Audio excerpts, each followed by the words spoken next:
オタク FM アニメ&チル。皆さんこんにちは。アニメオベイミーガチオタ三男レビアタン役の多田聡です。この番組はイケメン悪魔調教ゲームオベイミーや現在配信中のアニメオベイミーなどさまざまなオベイミープロジェクトの魅力をゲストと一緒に深く掘り下げていく番組です。ということで今回の放送はこの方をゲストにお迎えしました。どうぞ。ナルシスト5男アスモデウス役の三浦愛夢です。よろしくお願いしま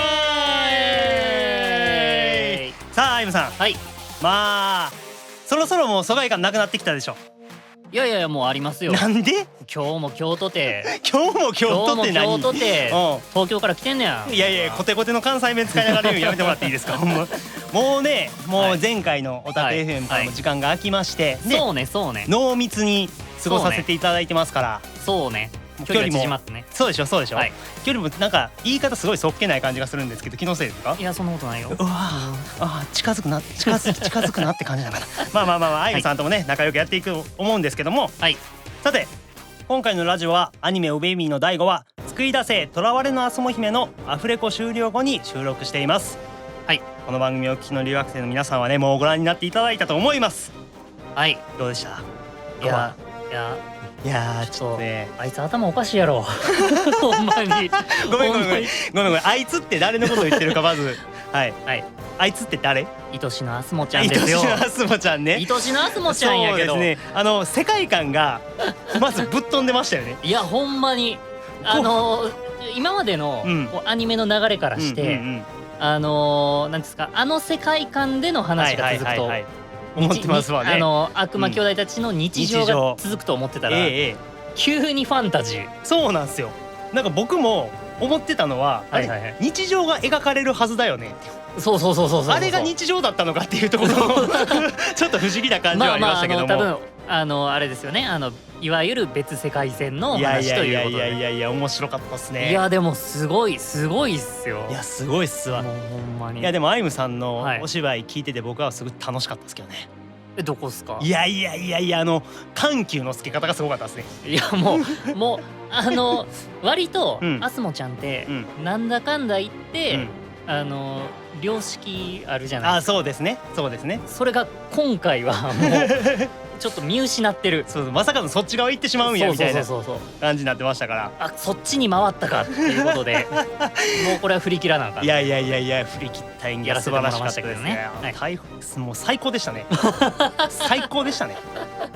振り切ってましたよ。いやでも楽しかったですよ。いや楽しかったですよ。もうねご覧になった方もねめちゃくちゃ面白かったと思うんですけども、あゆむさんって普段ゲームとかされるんですか。いやもうむちゃくちゃしますよ。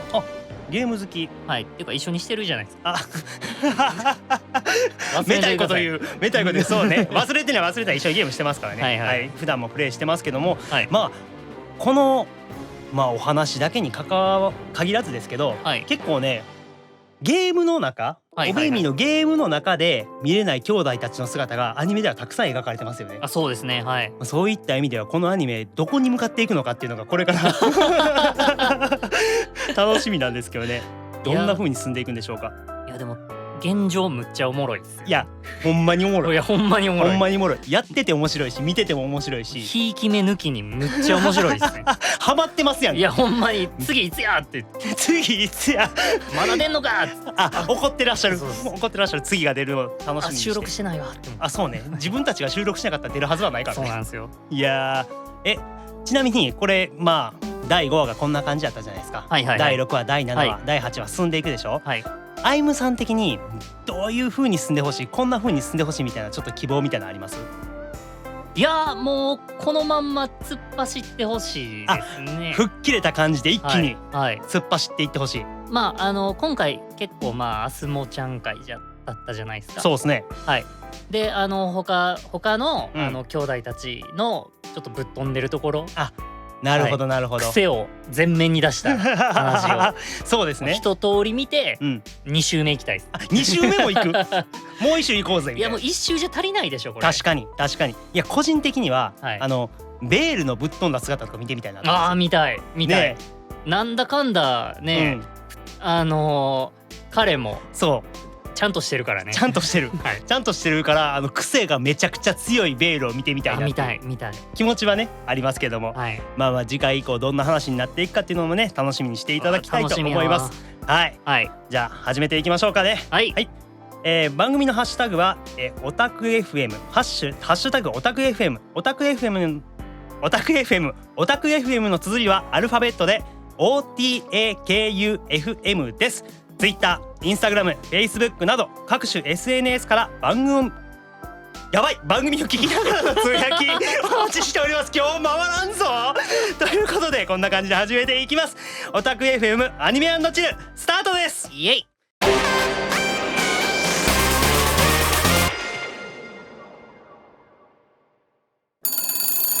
テルミー元気やなほんまびっくりした今こちらは留学生の皆さんから投稿していただいた普通のお便り、いわゆる普通おたを紹介していくコーナーです。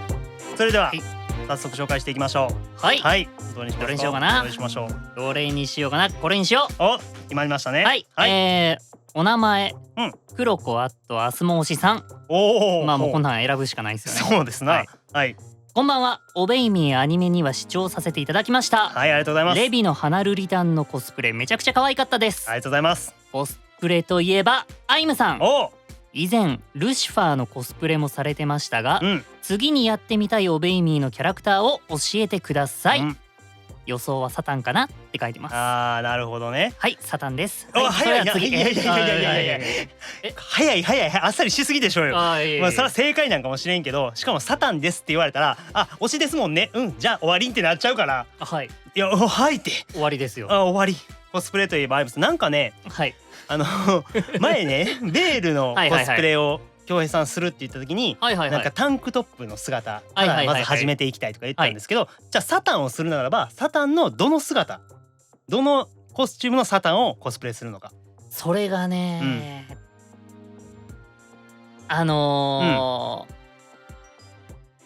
どうした？いやほんまに悩む。ほんまに悩むんや。あ、良すぎて。いや、相棒のやつあるじゃない。相棒？アスモトのスーツみたいにしてる。あれをアスモとサタンでやりたいねんけど、僕が一人やねん。ちょっとあ、どっちもやりたいの？どっちもやりたい。どっちもやりたいの？どっちもやりたい。誰かを誘ってとかじゃなくて、そう、自分がどっちもやりたい。自分がどっちもやりたい。やとしたらばもう合成するしかなくなってくるけどね。どっちもやった。いやちょっと叶わぬ夢なんですよね。いや誘ってよ。じゃあ俺がやるやん。どっちやるん？いや知らんけどコスプレやったことないし軽はずみにやるって言った自分に今後悔してるから、どっちやるんって聞かれると思わなかったよ。じゃあ花ルリタンでしょ。なんでやねんレビやろうがい。花ルリタンやってよ。レビじゃなくて花ルリタン行くの？いや絶対やってほしいよ。うわ皆さんやってほしいですよね。そうです言わんし、誰が返すねんそれで。お便りお待ちしております。いや何の希望のお便りやめてほんま。怖い、変な汗一気に書いたわ。いやまあね、いろいろやってコスプレもね挑戦するっていう意味ではね楽しみたいなとは思ってます。はい、ありがとうございます。うわ変な汗かいたわ。続いて僕が紹介しましょうかね。はい、はい、これにします。はい、お名前がプレイヤーにルリンさんからいただきました。海外の方からいただいてます。加田さんへ嫉妬のレビに選ばれた時どんな気持ちでしたかというお便りいただいてますね。嫉妬のレビに選ばれた時はそうですね、バッチリやと思いましたね。嫉妬っていう感情自体がそれさ毎回言ってるような気がするんですけど。あ、そうね。そんなに嫉妬深く？いや嫉妬深いよきっと。ほんまに？そんなに見えてない？俺の嫉妬深いところが。いやなんかわからん俺ね、だってこうやってこういう例えばこのオタク FM やったら番組を進行していかないといけないじゃないですか。ゲストで来ることになって誰かがここのポジションに立ってたら多分すごい嫉妬してるかもしれない。じゃあ今いいポジションにいるから嫉妬のしようないじゃない。まあこのポジションに入れるうちはね、誰かが僕になり変わった時にはもうその人と僕との関係はすごく悪くなっていくでしょうね。あっちゃっていうね、っていう僕をここから外すなっていう要望をしっかり押していくスタイルではい、これからもやらせていただきますのでよろしくどうぞということですけども、はい、まあ毎回言ってるけどほんまに俺はそうね、あんまり見せてないだけでいろいろ嫉妬はしてる。みんなに。そうなんですね。みんないいなって思うとこ、例えばみんなの持ってる才能とか、そういったところで自分が持ってないものはすごい羨ましいなって思うよね。でもまあ、そんなん誰にでもあるような気はするけどね。アイムさんあるの？それはありますよ。そうあんねや。嫉妬深いというか。あんまないかもな。ないんかい。なんやねん。あんのかと思ったんやんけ。びっくりした。はい。ありがとうございました。みんな大阪に住んでていいな。そこ？じゃあ引っ越しこいや。それで済む話やんけ。もうびっくりした。お仕事の関係でね、いろいろ便利っていうのはあるかもしれないですけど、もう一通だけ紹介しますか。そうね。そうね。海外の方。あゆむさん。はい。加田さん、三浦さん、こんにちは。こんにちは。私はアスモとレビが大好きです。ありがとうございます。できたら三浦さんに萌え萌えキュンって言ってもらいたいです。今言いましたが、はい、私の質問です。もしあなたがご自身のキャラクターと一緒に出かけるとしたら、日本のどこに連れて行きたいですか？日本のどこに連れて行きたい？加田さん、三浦さん、これからも頑張ってください。ありがとうございます。じゃあまず感情を入れて萌え萌えキュンをもう一つ。どうぞ。萌え萌えキュン。はい、可愛い、ありがとうございます。萌え萌えキュン。流し方がえぐい。流し方がえぐい。まあけど、どこに連れて行きたいか。どこむしろ連れてってほしいけどね。むしろなんか日本、レビやったら、例えばベタなんは日本の秋葉原とか、大阪の日本橋とか、そういうところがベタやと思うねんけど、あえて違うところに行きたいよね。そうね。だから俺やったら例えば日本の有名なアニメの聖地巡礼とかを一緒に行ったらそれはそれ楽しいかもしれないね。むっちゃレビテンション上がりそうね。あの場所、ここあれやってすごい喜んでくれそうなんで、そういったところに連れて行ってあげたいなと思いますけど。あゆむさんどうです？なんかそれにね、あすもちゃんも連れて行きたいな。なんか結局買い物とか行ったら勝手に楽しんじゃうから多分。そうね。あの子多分アイムさんの存在無視してずっと自分と鏡のにらめっこが続いてしまいそうな気はするから、それやったらダブルデート方式で4人でどっか行く方が俺は楽しいかな。なるほど。みんなが楽しめるかもしれないね。そういった意味ではそうかもしれない。だって風景とかやったら一緒に写真とか撮ったりとか、映え写真とかも一緒に撮れたりするかもしれないから、それはいいかもしれないね。じゃあダブルデートでいろんなとこに行くと。それやな。そうしましょう。はい、そういったところでございます。今日はやった3通も紹介できましたね。ありがとうございます。3通持って来てるメッセージはもっともっと多いんですけども、はい、ありがとうございます。本当になかなかトークが盛り上がってしまったらね、ありがたいことですよ。紹介が難しいんですけども、このコーナーでは留学生の皆さんからこの番組を聞いた感想やアニメを見た感想、ゲストへのメッセージや質問を大募集しています。各種 SNS からハッシュタグオタク FM テルミーをつけて投稿してください。テルミーの綴りはアルファベットで TELLME です。以上テルミーでした。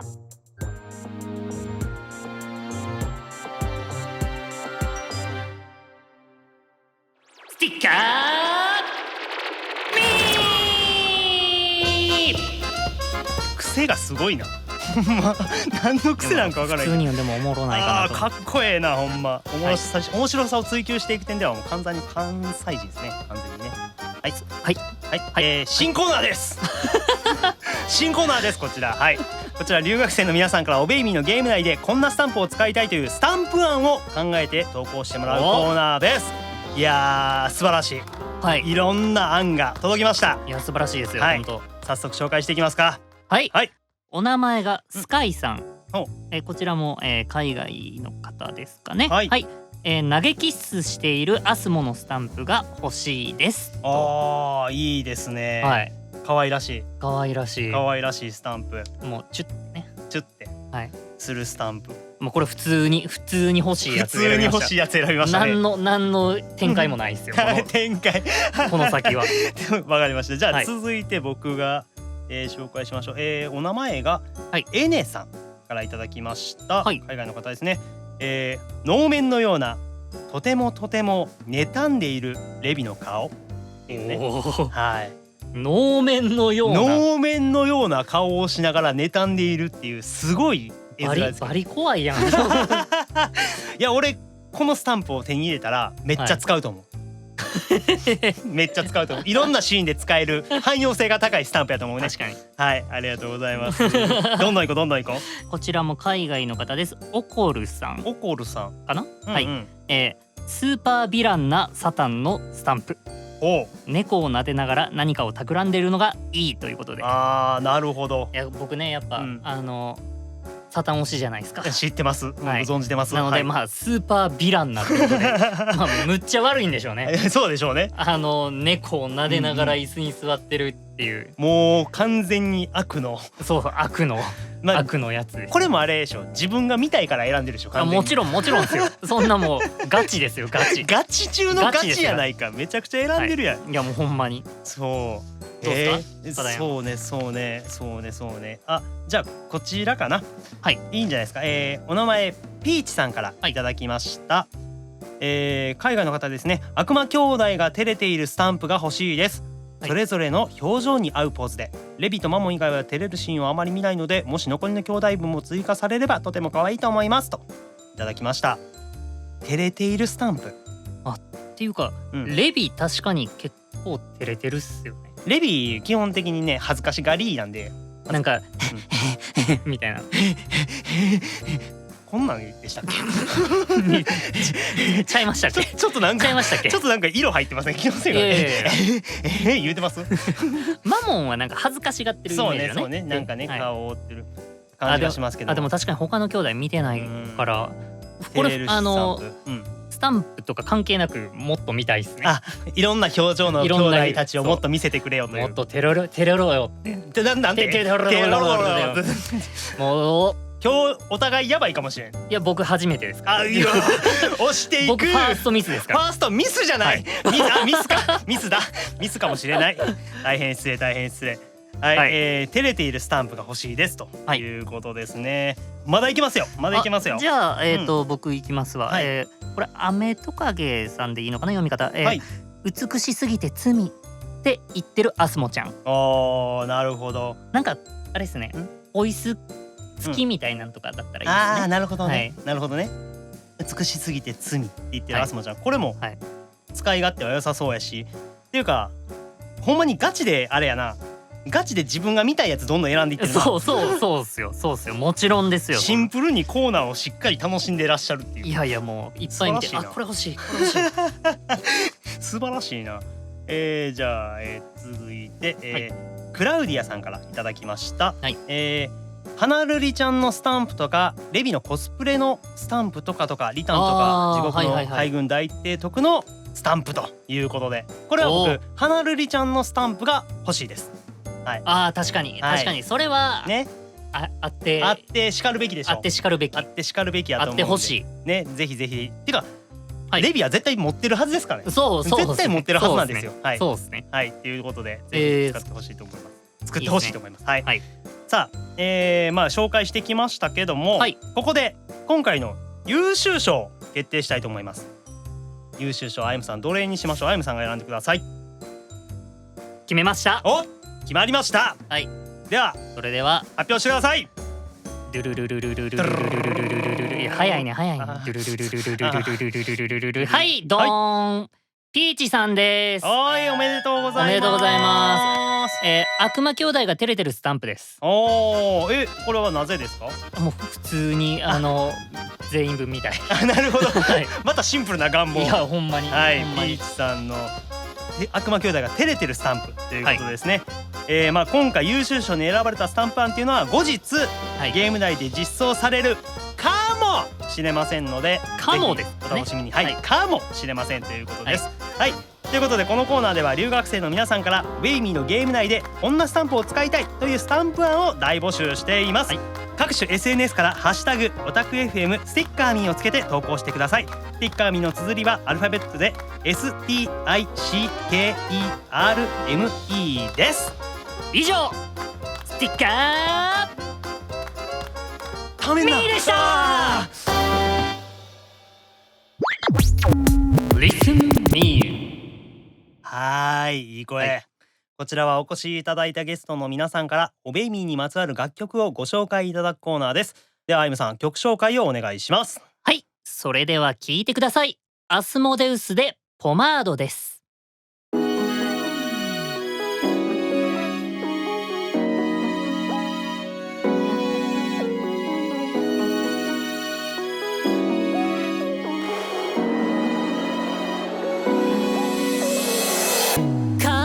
きなるまでのプリティボーイ、そう簡単にはなびかないハート、得意げな顔で僕を撫でて心ごと奪ってよ。どれだけ君が怖くまでも甘い誘惑で招くのさ、一心不乱に踊らされる君は僕の虜。日に日に増えてく愛と思い出、気づいた時にはもう遅いんじゃない。目をそらさないで僕だけ見てればいい、瞬きの間もないくらい。 Baby you want my love、 たとえどんな君でも叶わないんだよ僕には。世界中で僕は僕以外夢中にはなれないはず。 Baby you need my love、 そうさどんな僕でも君には見せたくなるよ。僕らしくないその言葉の意味全部受け止めてほしいよ。はい、アイムさん、このポマードですけども、はい歌ってみていかがでしたか？高い高い。あ、アイムさんでも高い。高いっす。そうなんや。はいいや、じゃあ俺前ちょっと歌わせていただいたじゃないですか。はい高くて高かったんですけど、はい。じゃあ歌えなくてもしょうがないね。いやね、うんうんまあそこはなんていうんですかね、高いながらも、この曲頑張って歌わさせていただいたんですけど、はい2ミス2ミス数えていく。普段僕がね、作る楽曲とは全然違うタイプの曲で、僕は結構ロックとか、よりの曲が多いんですけど、こういう、なんていうんですかね、ちょっとおしゃれな、素敵な感じの曲っていうのがなかなか僕自身作ったことも歌ったこともなかったので、すごい新鮮でしたね。あと歌詞がいい。いいね。歌詞がいい。歌詞がいい。自分のアスモちゃんがしっかりアスモちゃんの気持ちもね、なんか代弁してくれてて、歌の中でも。いやほんまにだからあれですね、普段自分がレコーディングしている、自分の曲歌う時と違って、アスモちゃんが歌ってる形でちょっと歌い方とかも変えて、三浦愛夢ではなく、そうですね、アスモちゃんとして歌わさせていただいたんですけど、いやもう聴いてる分には最高の曲です。聴いてる分には。ほんますか。自分が歌うってなったら、なんか一個なんやろ、覚悟決めないと、腹に覚悟決めないとあかんなっていう気持ちはしますけどね。でも歌えるようになりたいです。アイムさん。じゃあちょっと今度カラオケ行こうや。オッケー約束した。なんで一緒にカラオケに行っていただくということで、ね、また他の兄弟の曲も一緒に歌いたいですね。そうですね、なんか曲もいっぱい出てますしね。楽しみですね。皆さんもね、ポマードぜひ歌っていただきたいと思います。よろしくお願いします。以上、Listen Me でした。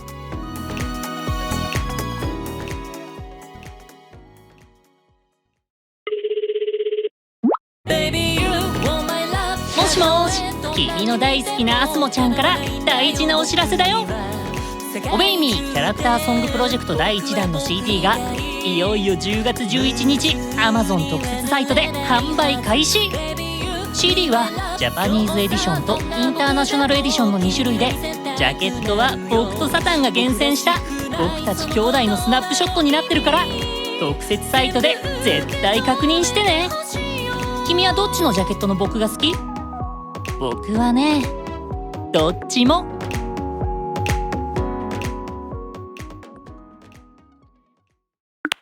帰ってきた即興嘆きの館劇場。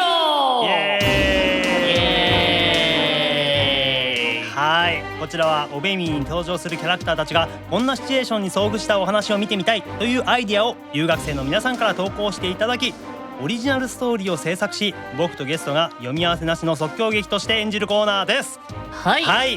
いやー、帰ってきてしまいましたね。帰ってきましたね。帰ってきましたこのコーナー。前回のザク FM でも非常に好評やったんですけども、前回どうでしたか？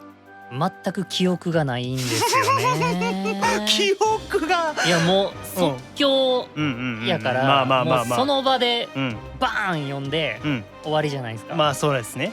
もう、あれあれあれ記憶が何もねえぞ。あれ思い出したくない過去やからっていうわけではないですよね。いや違う、もう多分緊張するじゃないですか。やっぱりまあ当然もう極限まで緊張してなんかゾーンに入ってたんですよね。なるほど、気づいたら終わってたぜみたいな。いやもうほんまに。じゃあそのゾーンに今回も入れるんでしょうかね。怖い。怖いね。確かに怖いね。まあ今回のアニメ&チルでも引き続き挑戦していくんですけど、まあ頑張りましょうね。頑張りましょう。緊張が伝わるかのような。気合を入れないと、このコーナーはできないんでね。じゃあ早速始めていきますか。いきましょう。今回のタイトルこちら。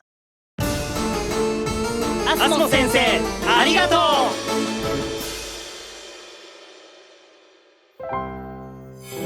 完璧。こっちの角度はやっぱり完璧。じゃあこっちの角度はどう？おお、完璧。そしたらこっちと見せかけてのこっちの角度は完璧。おーいアスモあれレビ、いつからいたの？いつからいたのじゃないよ。10分前にノックして部屋に入れてもらってからずっといたんですけど。そうだっけ。まあ鏡に映っちゃったから仕方ないよね。そろそろ鏡も僕に興奮しすぎて疲れちゃうだろうから一旦休憩で。どうしたの？いや実はさ、あいつになんかあげようかなって思ってて。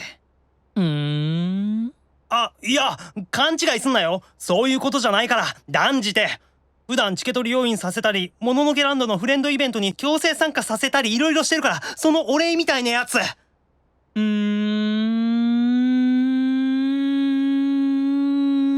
や長いし何。まあレビが僕に聞きに来るってことは相当悩んでるんだろうから相談に乗ってあげてもいいけど。ありがとうアスモ先生。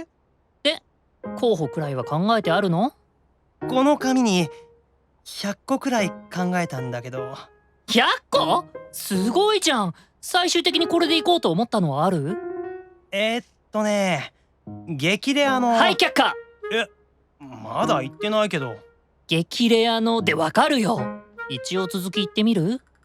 激レアの花瑠璃タンのフィギュア引き手逆回収バージョン。やっぱりね。改めて却下。なんでよ。これ発売してから利き手が逆ってことが分かってほとんどが回収されたフィギュアで。レビ、それもらって嬉しいのはレビでしょ？そうだけど花瑠璃タンはすごく可愛いし回収バージョン激レアだから価値もあるんだよ。さ、仮にあの子が花瑠璃ちゃんを好きだとしても喜ばせると同時に驚きも与えなきゃ。確かに。というわけで花瑠璃ちゃん関連は100のリストから消すように。はい。残りは2つになりました。2つ？98個が花瑠璃ちゃんのアイテムだったの？絞れなくって。とても兄弟とは思えない。でその2つって？1つ目があいつの顔入りセーター。却下。マジか。だってネットの掲示板で相談したら人間の親友には絶対に顔入りセーターだよって。ネットの住人を簡単に信用しない。じゃあ最後の1つは？映画のチケット。映画のチケット？顔入りの？いや顔なし。やっぱり普通すぎるかな。めまいがするくらい普通だね。けど映画はいいかもよ。本当？僕とあいつのチャットのやり取りを見返してたらだいぶ前にあいつが悪魔とプリンセスって古い映画が好きで1回だけ言っててさ、リメイク版が上映されるからどうかなと思ったんだよね。なんでここに来てそんないいネタを。でもさ、だいぶ前に1回ちょこっとだけ言った一言を覚えてたら気持ち悪いって思われないかな。ストーカーかよって。言われてみればそうかも。だろ？だから正直これは一番ないかなって思ってたんだよね。やっぱこれはなしってことは、どうしようアスモ先生、候補なくなっちゃったよ。正直僕は映画案でも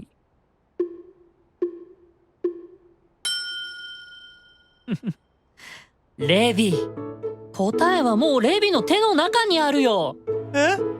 その紙だよ。レビがあの子のために一生懸命100個もプレゼントを考えたってことが何よりも響くんじゃない？おお！大事なのは結局物じゃなくてハートだから、その紙を額に入れてメッセージを添えて渡せば絶対喜んでくれると思うよ。おお、さすがアスモ先生、それだ。ありがとう。じゃ頑張って。さてと、もしもし、僕だけど、さ、悪魔とプリンセスリメイク版のチケットがあるんだけど、行きたいでしょ？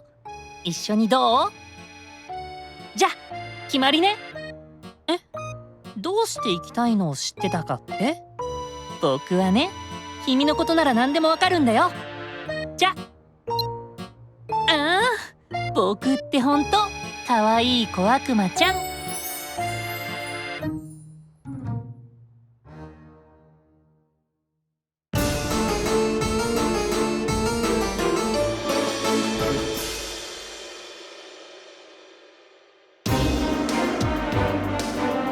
さあ、お聞きいただきましたがいかがでしたでしょうか。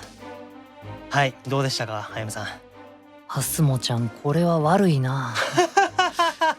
まさかのこっち側立ってくれる。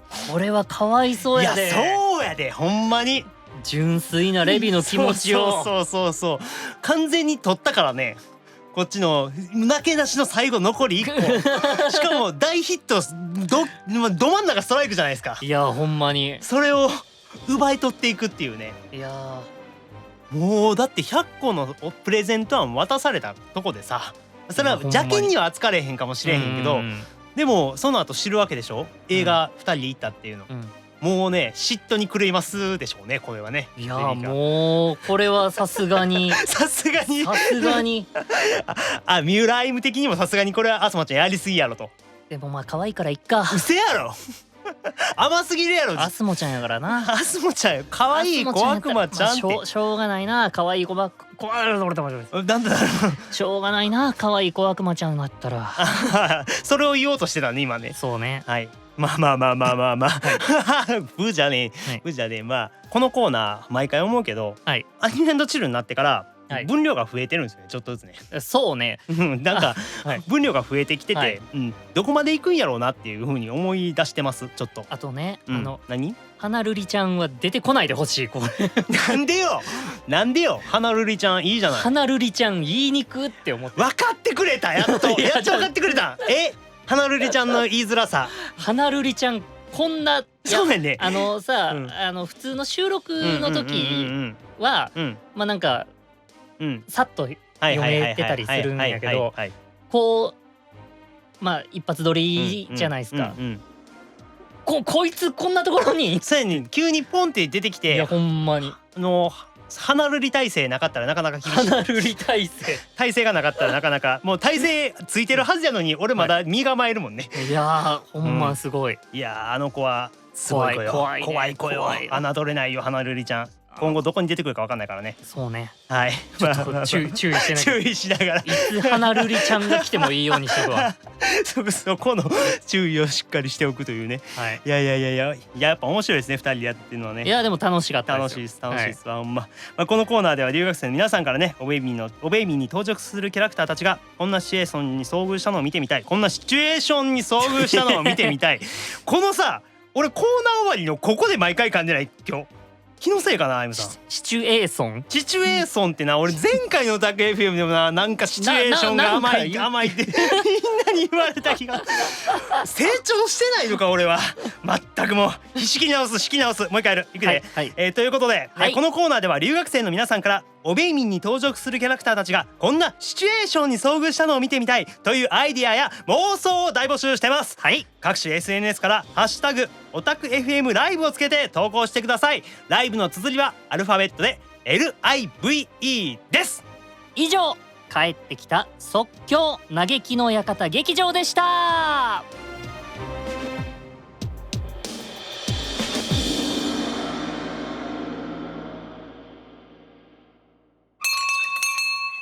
ラッド新聞部ラジオ出張版。はい、ありがとうございます。こちらはオベイミープロジェクトに関する最新情報をお届けしていくコーナーです。はい、情報が何も僕の手元にございません。アイムさん、はい、教えてください。ですね、はい、かなりいつもうん前回、うんそうだったんですけど、うんちょっと貯めて出そうかなと思ってるんですが、はいはい、今回の、お告知は、はい、現在開催中のあら、イベントになります。はい、ありがとうございます。前回のちびっこイベント、うん大暴走チャイルドスクランブルが大好評&おサイドキャラたちのちびっこバージョンも見たいという声にお答えして、はい、ちびっこイベント第2弾おチェンジワンパクチルドレンが開催中でございます。はい、ありがとうございます。はいい、やほんまにね、兄弟たちのうん可愛い姿、はい、覚えてます？覚えてます。僕頑張ってゲットしましたもん。おレビューゲットしましたよ、レビ頑張って、はい、大変な走り切ったんでね、大変なレビューを、はい、走り切りましたよ。見ゲットしました。はい、ありがとうございます。はい、はい、今回はですね、うん、サイドキャラたちのちびっこバージョンも見たいという声にお答えしているので、うん、カードこちら、お、あー、かわいいね。かわいいね。かわいいね。まあ皆さんもすでに、イベントは開催中ですので、うん知っているかとは思うんですが、はい UR シメオン、はい SSR ソロモン、はい、メモリー UR がマモンバルバトスルーク、うん、メモリー SSR がルシファーディアボロとなっております。ねえ、はい可愛らしいね、ほんまに。まあみんなの中身が子供になっちゃうハプニングがうん、発生して、この悪魔たちのお世話ができるのがあなたあなだけと。ただけということですね。はい、で2つのエンディングが楽しめるようになっておりまして、はい、内容ははい皆さんもう開催中ですのであまり触れ触れずにね、この絵柄見てくださいよ。いやいや、可愛いよ、めちゃくちゃ可愛くない可愛い。これもうこのシメオンいるじゃないですか。シメオン、この可愛さ、あざとさ、あざと可愛いわ、こんなあざと可愛いってい言ったら。やこれさ、いつもさ、あんなちょっとイケてるお兄さん風なのにさ、こんな可愛いの見せられたらもうたまらんよ。たまりませんな。たまりませんわ、もう。たまりませんなほキラキラして。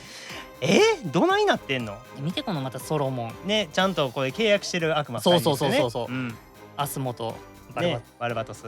はい、可愛らしい。これでもねちょっと怖いよね。確かに。やっぱソロモンはねちょっと怖いちょっねとね。ちょっと怖いんよ、ねなんか可愛いねんけど、なんかこの契約してる悪魔のねこの人形持ってるところからちょっと不穏なね不穏な空気感はあるよね。バトルではめっちゃ助けてくれるんですけどね。あとこっちよ、うんこのメモリーカード、うわー、いいね。これさもう普段散々あれなマモンがよ、ね、お兄ちゃんしてるから。お兄ちゃんしてるやん。お兄ちゃんしてるからちゃんと。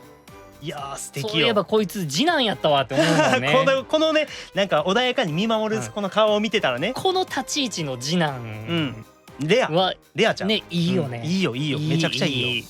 たまらんそして見てこんなんもね。こんなんもうさ、いやもうこれ正直パッと見た感じやけど、ちょっとなんやろ、もう息子を連れてるお父さんみたいな立ち位置でね、見守ってあげてる感じがするよね。ルシファーと殿下のこのこれはねなんかちょっと来るものがあるよね。来るものがある。グッと来るね。やっぱここの2人の関係って特別やん。いや本当に特別やと思う。それがねこうなるのはいいよ。ええでんな。ええでんな。ええがな、こんなもん。ええでん決まっとりますわ。いやほんまに。ええですな。これ語れって言ったらもうあと30分。そうですね。最低30分で15分ぐらいはずっとええな、ええでんなって言い合うターンだけで終わってしまうから。尊いとしか言わない語彙力が低下するからね。語彙力がなくなってしまうこのカード塚なんですけどもね、ぜひ皆さんイベントをしっかり楽しんでいただきたいと思います。カードもぜひゲットしてください。いずれも詳細につきましては公式ツイッターなどでご確認ください。以上ラッド新聞部ラジオ出張版でした。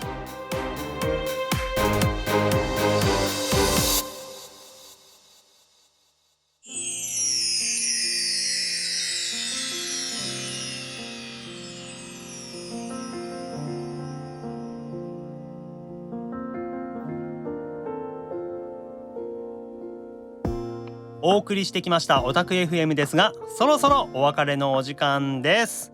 はい、あゆむさんいかがでしたでしょうか。さあ次のコーナーは何でしょうか。いやエンディングや言うてんねん。もう終わるの？終わる、もう終わりさ。まあまあ喋ってるよ。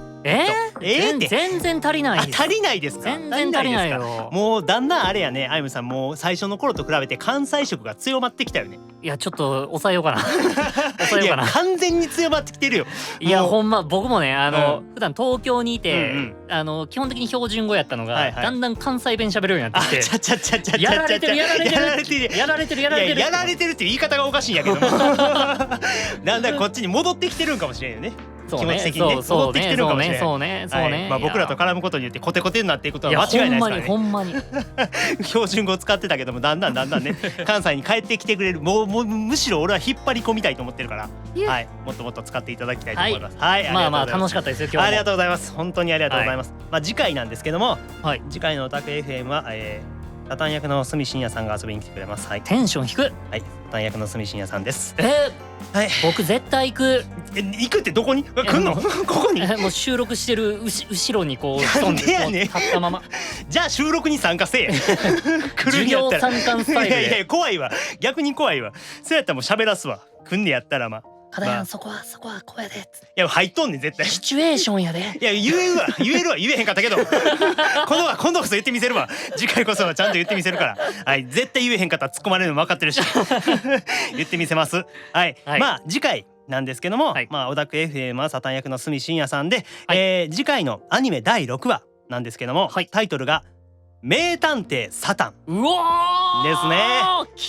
来ましたね。黒探偵サタンがやってくるまいりますよ。本当にありがとうございます。ほんまに採用されてる。ほんまね。採用っていうか当てるので当てたってこと。当てたってことよ。バニーボーイもそうやし俺。ほんまや。そうで RPG も言ってたよね。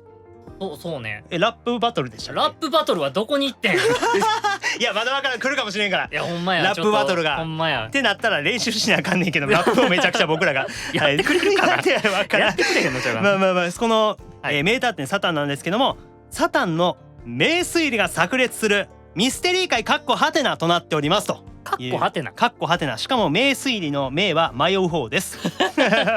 迷う方で書いてあります。まあどんな物語になるでしょうか。楽しみやわ。楽しみですね。楽しみやわ。名探偵会。これ絶対おもろいやん。言ってみりゃあれじゃないます。はっちゃけるサタンが見えるんじゃないですか。いやそれはね見たい。いやどんな話になるんでしょうか。いやそれはもうほんま楽しみやね。推しとしてもね。推しとしても。推しとしてね。推しとしても。はい。非常にどんな物語になるのか皆さんも楽しみにしていただきたいと思います。さああゆむさんそろそろお別れですけども、また次回来てください。次回というかまあね次のすみさんの回ですか。すみの回をまあ来るんやったら来ていただいて収録に参加していただけますけど、そうなったらまあじゃあちょっとじゃどっちとも取れるちょっとの言い方。後ろで立ってます。立っとんのかい。そうやったら参加せ言うてんの。まあまたね来る機会もあると思いますので、ぜひねお待ちしております。じゃあ楽しみにしてます。今日はここら辺にしときますか。はいということでオタク FM アニメ&チル、ここまでのお相手はレビアタン役の加田聡とアスモデウス役の三浦歩夢でした。バイバーイ。